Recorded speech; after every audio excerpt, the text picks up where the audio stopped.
So Steve's installing a new CO2 tank on the fridge so that he can have fresh tapped beer. But that didn't sound too good.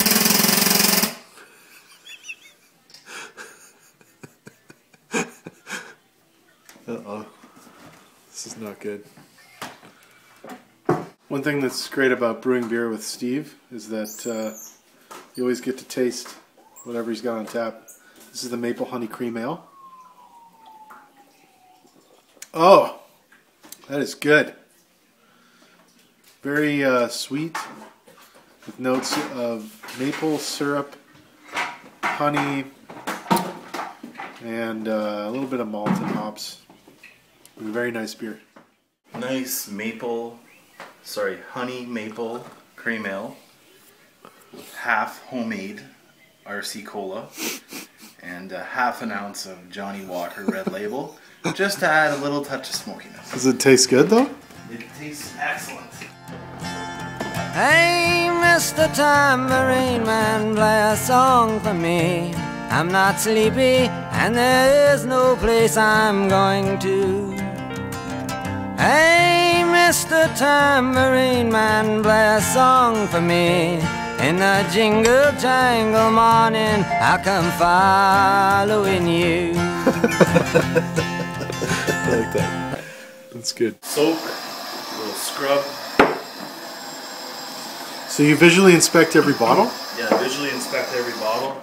You gotta make sure there's no mold growth or like junk that you might have, not rinsed the bottle out and let it sit for a week. Nice. Later on, we'll take a gravity reading with this little nifty little device here. Oh. It sits in here and it'll float at different levels depending on the sugar content. So we can subtract the original gravity reading with the one from today and figure out the alcohol content. Oh, sweet. This here we have a bottle of cold water in the refrigerator. Basically we're going to hook them up to some CO2. Alright. There we go. Well, we're forcing some carbonation in here right now. So I want to get them up to about 30. People say to do it at 45, 50, 60. That's a little much. I really like my face. And if there's any dents or imperfections at all in the bottle, which I didn't actually really look at this time, it will blow. So you can see, you stop, the bubbles are just going right in there, forcing CO2. So when you agitate it, it absorbs more CO2. The bubbles are going to be really, really, really fine because they're still young bubbles. But if you let it sit for a week or whatever, they get bigger. We're going to open her up. Ooh. Ooh. We're going to get our Diet Cola ready here. Wow, I can smell that stuff. It smells like Coke. It smells like the original RC Cola. It does. Pretend it's a Corona. Getting the lime in. Wow, that looks pretty awesome. Here's some pop, Matt. Friggin' RC Cola. It does. Good till the last drop. Ooh. Tastes like Coca-Cola. Here's the bottle assembly line. Getting them all cleaned out. I should get in there and actually help out instead of just standing here and videotaping. Oh, we're almost done. We got our ferment temperature here sitting at 66 Fahrenheit, which is good. Nice and good temperature. It means we won't have any like really estery, nasty flavors this time of year. Okay, so what do I need to pump? Just this thing. A couple pumps. Oh, sorry. I couldn't hold in my urine. That's good, that's good. Oh.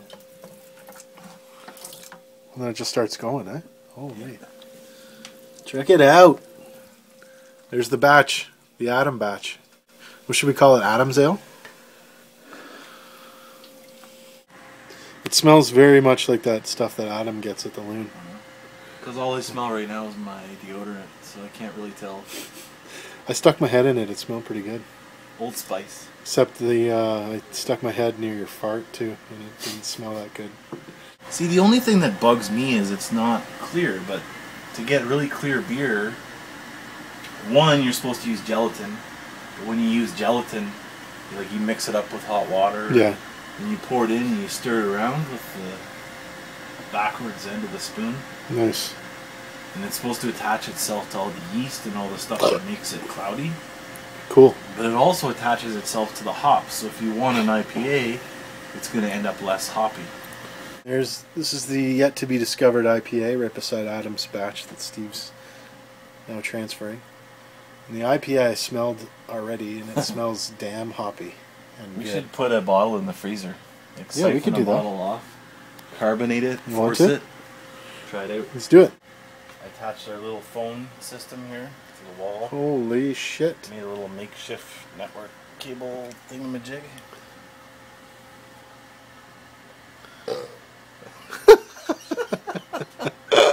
Arr! It's really hard to film when you're biking. You must say that this is going to be your... My what? last gluten-free batch Yeah. because it's a pain in the fucking ass. Was it? Yeah. Yeah, it does look really clear going through the tube.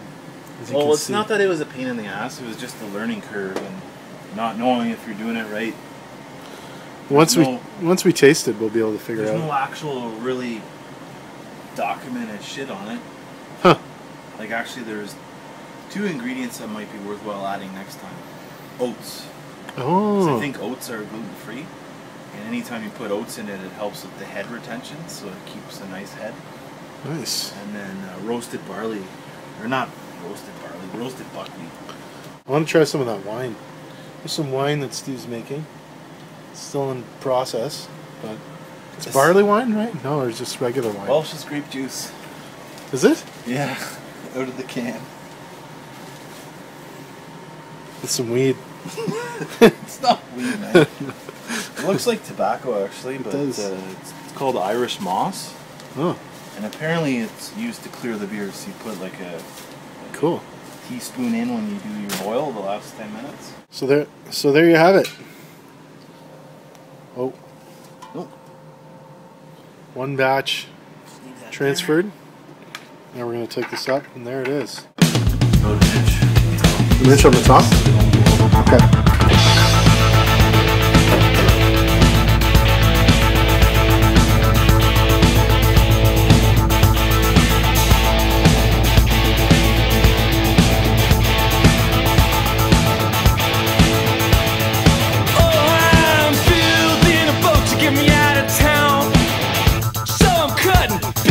Trees down to the ground.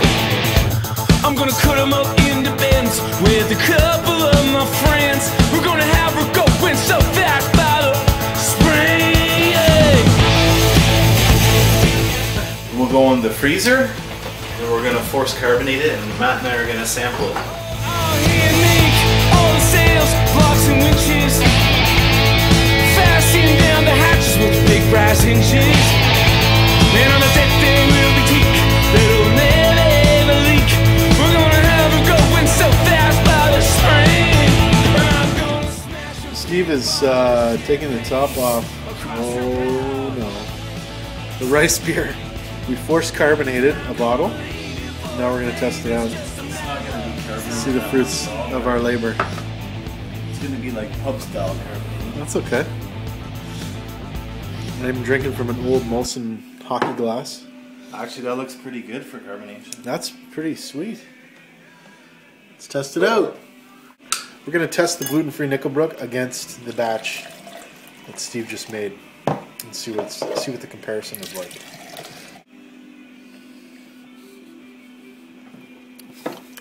Wow, that tastes like fucking cider. That's good. It's very similar. Yours is way better, man. So I think we're onto a discovery here because Steve's beer tastes really fucking good. Compared to the Nickelbrook tastes like shit compared to the one Steve made. And it still has a couple weeks to go. So